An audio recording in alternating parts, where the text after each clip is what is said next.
ರಾಮನಗರದಲ್ಲಿ ಕಾಂಗ್ರೆಸ್ ಅಭ್ಯರ್ಥಿ ಡಿಕೆ ಸುರೇಶ್ ಪರವಾಗಿ ಸಿಎಂ ಮಾತನಾಡ್ತಾ ಇದ್ದಾರೆ, ನೋಡೋಣ. ಕಾರಣ ಯಾಕಪ್ಪ ಅಂತಂದ್ರೆ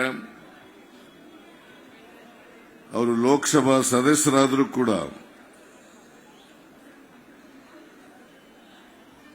ಸಾಮಾನ್ಯ ಕಾರ್ಯಕರ್ತರಂತೆ ಜನಸಂಪರ್ಕವನ್ನು ಹೊಂದಿರತಕ್ಕಂಥ ವ್ಯಕ್ತಿ. ಜೊತೆಗೆ ಈ ಕ್ಷೇತ್ರದ ಸರ್ವತೋಮುಖ ಅಭಿವೃದ್ಧಿಗೆ ಹಗಲು ಇರುಳು ದುಡಿತಕ್ಕಂಥ ವ್ಯಕ್ತಿ. ಅಂತ ವ್ಯಕ್ತಿಯನ್ನ ಕಾಂಗ್ರೆಸ್ ಪಕ್ಷ ಮತ್ತೆ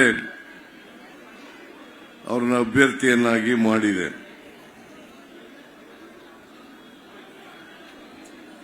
ಆಸಿಡಿಟಿ, ಗ್ಯಾಸ್ಟ್ರಿಕ್, ಅಜೀರ್ಣ, ಒಂದಲ್ಲ ಒಂದು ಹೊಟ್ಟೆ ಸಮಸ್ಯೆ.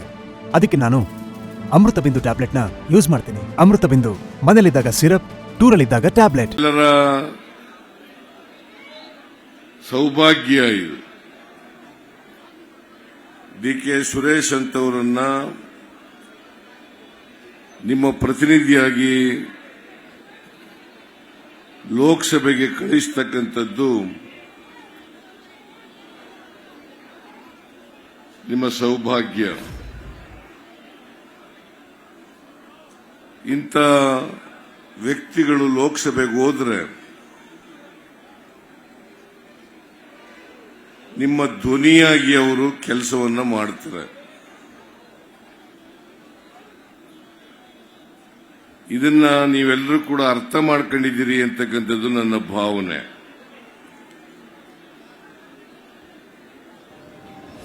ನನಗೆ ಇರ್ತಕ್ಕಂಥ ಮಾಹಿತಿ ಪ್ರಕಾರ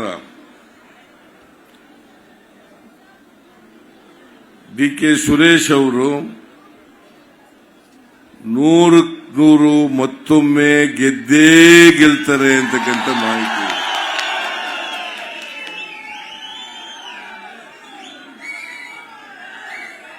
ನಾನು ಮುಖ್ಯಮಂತ್ರಿಯಾಗಿ ಈ ಮಾತನ್ನ ಹೇಳ್ತಾ ಇದ್ದೇನೆ.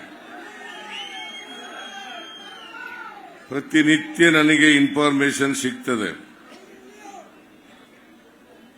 ಅದರ ಆಧಾರದ ಮೇಲೆ ಬಿಜೆಪಿ, ಜೆಡಿಎಸ್ ಒಗ್ಗಟ್ಟಾಗಿ ಕೆಲಸ ಮಾಡಿದರೂ ಕೂಡ ಈ ಕ್ಷೇತ್ರದ ಜನರು ಡಿಕೆ ಸುರೇಶ್ ಅವರಿಗೆ ಆಶೀರ್ವಾದ ಮಾಡೇ ಮಾಡ್ತಾರೆ ಅಂತಕ್ಕಂಥ ವಿಶ್ವಾಸ ಇದೆ.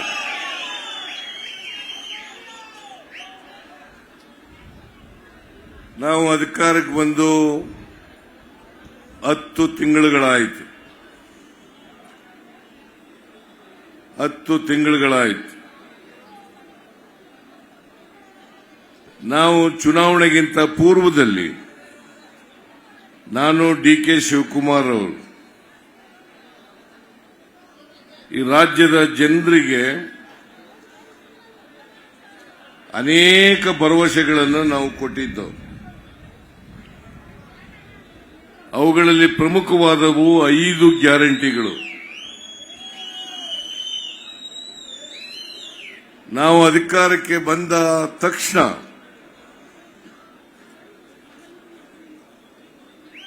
ಆ 5 ಗ್ಯಾರಂಟಿಗಳನ್ನು ಜಾರಿಗೆ ಕೊಡ್ತೇವೆ.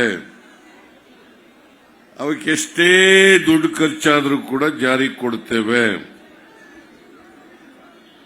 ಬಿಜೆಪಿಯವರು ಅಪಹಾಸ್ಯವನ್ನು ಮಾಡಿದರು. ಈ ಗ್ಯಾರಂಟಿಗಳನ್ನ ಜಾರಿಗೆ ಕೊಡ್ಲಿಕ್ಕೆ ಸಾಧ್ಯ ಆಗಲ್ಲ. ಒಂದು ವೇಳೆ ಕೊಟ್ರೆ ರಾಜ್ಯದ ಖಜಾನೆ ಖಾಲಿಯಾಗ್ಬಿಡುತ್ತದೆ. ಅಭಿವೃದ್ಧಿ ಕೆಲಸಗಳಿಗೆ ದುಡ್ಡಿಲ್ಲದಾಗ ಆಗ್ತದೆ.